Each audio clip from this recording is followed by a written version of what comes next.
What is metabolism? Metabolism is the sum total of all reaction in an organism.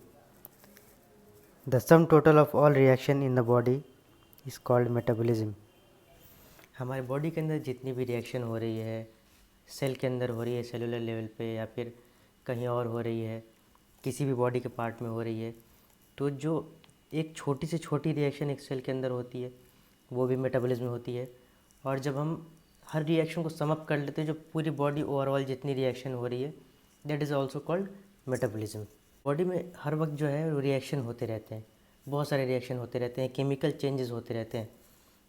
तो उन chemical changes को हम metabolic reaction बोलते हैं या फिर मेटाबॉलिज्म बोलते हैं। ऑर्गेनिज्म कोई भी हो, चाहे वो यूनिसेलुलर हो या मल्टीसेलुलर हो या फिर बैक्टीरिया ही क्यों ना हो, उनके अंदर हर वक्त मेटाबॉलिज्म होता रहता है।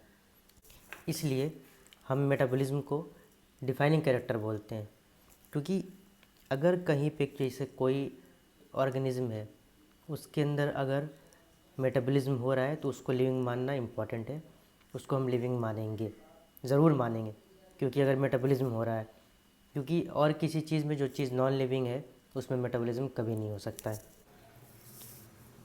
No non-living thing can perform metabolism. इसका मतलब है कि अगर कोई चीज़ लिविंग नहीं है तो उसमें किसी भी हालत में मेटाबॉलिज्म नहीं हो सकती है।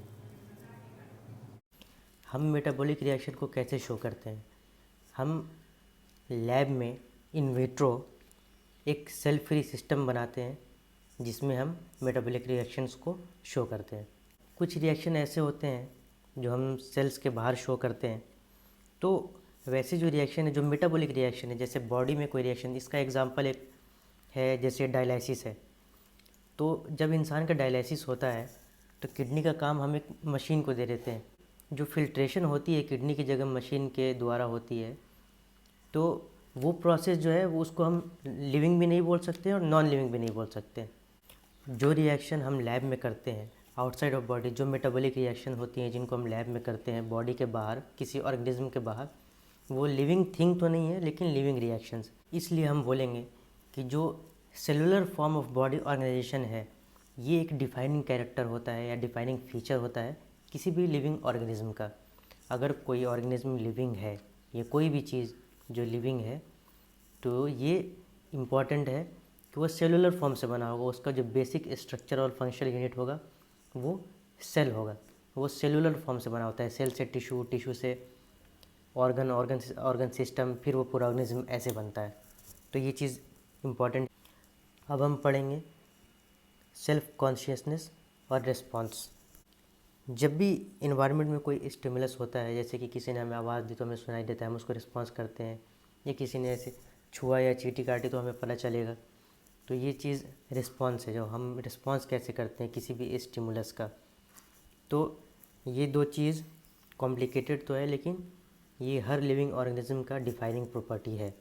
And consciousness and response her living organism में होता है, चाहे वो एक बैक्टीरिया हो या फिर प्लांट हो या फंजाई हो, ये सब में होता है। कि अगर कोई पेशेंट है जो कोमा में है और उसका हार्ट ट्रांसप्लांट हुआ है, या फिर वो आर्टिफिशियल हार्ट पर है और आर्टिफिशियल किडनी या लंग्स पर है, तो ऐसे पेशेंट को हम क्या कहेंगे? ऐसे पेशेंट को ब्रेन डेड कहेंगे। तो इसका एक्चुअल मीनिंग ये होता है कि अगर कोई पेशेंट ब्रेन डेड है तो हम उसको डेड मानेंगे, क्योंकि कॉन्शियसनेस वाली जो फीचर है वो कहाँ से होती है? वो तो ब्रेन से होती है। तो जब ब्रेन डेड है तो उस सिचुएशन में हम इंसान को डेड मानेंगे, क्योंकि वो कम्प्लीटली डेड है, वो मर चुका है। He is not living now, he is dead. एक और प्रॉपर्टी होती है जो इम्पोर्टेंट होती है, जो कि है इंटरैक्शन। ओके, सो इंटरैक्शन क्या होता है कि जितने भी बॉडी के पार्टिकल्स हैं, जैसे एक सेल्स हैं या सेलुलर लेवल पर, सब सेलुलर लेवल पर जो सेल ऑर्गेनेल्स हैं जिनसे मिलके सेल बना हुआ है, तो ये चीज़ें ऐसी हैं कि जब तक इनमें इंटरेक्शन होता है तब तक ये काम करती हैं। अगर इंटरेक्शन नहीं है तो ये काम नहीं करेंगी। जैसे एक एग्जांपल, एक टिश्यू है जो कि ऐसा एक टिश्यू है, जस्ट इमेजिन, और ये बहुत सारे सेल से मिलके बना है, ठीक है। और अभी अगर ये टिश्यू काम कर रहा है, इट इज़ वर्किंग, लेकिन अगर इस टिश्यू को हम अलग कर दें, इसको डिस्ट्रीब्यूट कर दें या काट दें और हम सेल्स को फ्री कर दें, तो अब ये सेल्स क्या हो जाएंगे, डेड हो जाएंगे, ये काम करना बंद कर देंगे। तो ये चीज़ इंट्रैक्शन होती है। जैसे एक एग्जांपल, जैसे इंसान का हार्ट है, लंग्स है, ब्रेन है, आइज़ है, बहुत सारी चीज़ों से मिलकर इंसान बना है। लेकिन अगर मैं अपनी आँखें निकाल के यहाँ पर रख दूँ तो आँखें ज़िंदा थोड़ी रहेंगी। ऐसा थोड़ी है कि मैं आँखों का नस काट दूँ और ब्रेन से अलग कर दूँ तो वो आँख कैमरा की तरह काम करेगा। अगर ऐसा होता तो लोग आँखों को वेब कैम की तरह यूज़ करते। तो ऐसा तो हो नहीं सकता है। कि जो इंट्रैक्शन है ये बहुत मैटर करती है, चाहे वो ना हो सब सेलुलर, जो कि सेल्स के अंदर जो पार्टिकल है उनको भी अगर हम अलग अलग कर दें तो वो डेड हो जाएंगे। लेकिन अगर वो एक साथ हैं तो मिलके सेल बनाते हैं, जो कि काम करता है। बहुत सारे मिलके सेल मिलके फिर टिश्यू बनाते हैं, वो भी काम करता है। और फिर बहुत सारे टिश्यू मिलके ऑर्गन बनाते हैं, वो भी काम करता है। और अगर इन चीज़ों को हम अलग अलग कर दें तो कोई कुछ काम नहीं करेगा।